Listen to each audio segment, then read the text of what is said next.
राजर्षी छत्रपती शाहू महाराज जयंती व IB7 news चॅनलचा वर्धापन दिन संपन्न.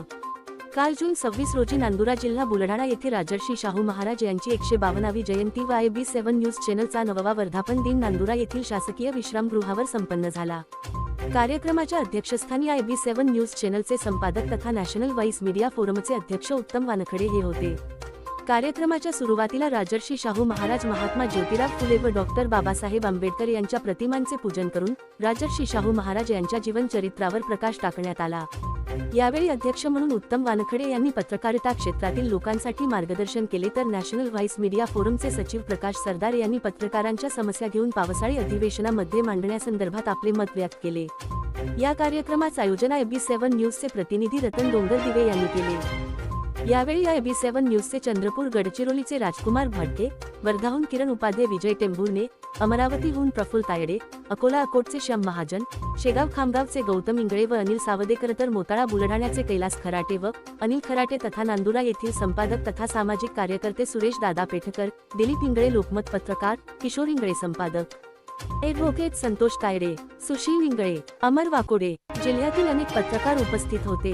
या कार्यक्रमाला खास उपस्थिती नॅशनल व्हॉइस मीडिया फोरमचे राष्ट्रीय कोषाध्यक्ष दिनेश इखारे तथा रमेश खंडारे व प्रकाश तायडे यांची उपस्थिती लाभली. राजर्षी शाहू महाराज आणि त्यांच्या आरक्षणाची संविधानाच्या माध्यमातून सर्व बहुजन समाजाला देणारे महामानव परमपूज्य डॉक्टर बाबासाहेब आंबेडकर, तसेच खरे राष्ट्रीय जे आहेत राष्ट्रपिता महात्मा ज्योतिराव फुले यांच्या विचारांना एकंदरीत फुले शाहू आंबेडकर ज्या नावाने महाराष्ट्र ओळखला जातो अशा फुले शाहू आंबेडकर या त्रिमूर्तींना मी आज अभिवादन करतो. राजर्षी शाहू महाराज जयंतीच्या दिवशी IB7 न्यूज चॅनल 2017 मध्ये सुरू झालेला आहे आणि 2017 पासून IB7 न्यूज चॅनलचा हा जो काही प्रवास आहे हा अविरत सुरू आहे. महाराष्ट्रामध्ये अनेक जिल्ह्यामध्ये आपले प्रतिनिधी काम करत आहेत. आज कमी प्रतिनिधी यासाठी आले की दिवस हे पेरणी पाण्याचे दिवस आहेत आणि सर्व शेतकरी, शेतमजूर, शेतबांधव आहेत आपल्यामध्ये सुद्धा. काही कर्मचारी आहेत की जे दुरून येऊ शकले नाही, मुंबई, पुण्यावरून, नागपूरवरून काही प्रतिनिधी आपले येऊ शकले नाही. तर आज या चॅनलच्या माध्यमातून, या दिवसाच्या माध्यमातून पत्रकारांना काही मार्गदर्शन करावं या संदर्भामध्ये आपण या ठिकाणी आलो आहोत. पोर्टलवर किंवा इतर ठिकाणी सोशल मीडियावर जे चॅनल आहेत जे सध्या आपलं न्यूज दाखवतात त्यांच्या संदर्भातही आम्ही नॅशनल व्हॉइस मीडिया फोरमचं जिथे आहे ते नॅशनल व्हॉइस मीडिया फोरम काम करते आहे. पत्रकारांनी संघटित राहावं, संघटित राहून संघर्ष करावा, कारण आता दिवस हे पहिल्यासारखे राहिलेले नाही. कालच कुणी एक खासदार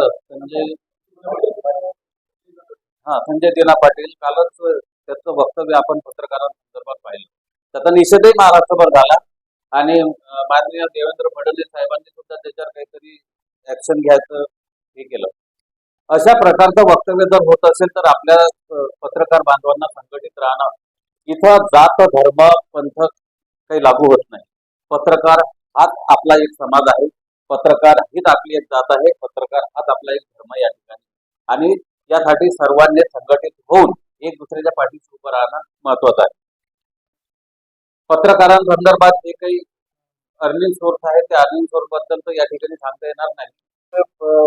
पत्रकारावर खोटे गुन्हे दाखल होतात, मारहाण होते, धमकी येतात, तर त्याची सुद्धा आपण त्या संदर्भातून पावसाळ्या अधिवेशनामध्ये एक निवेदन देणार आहोत.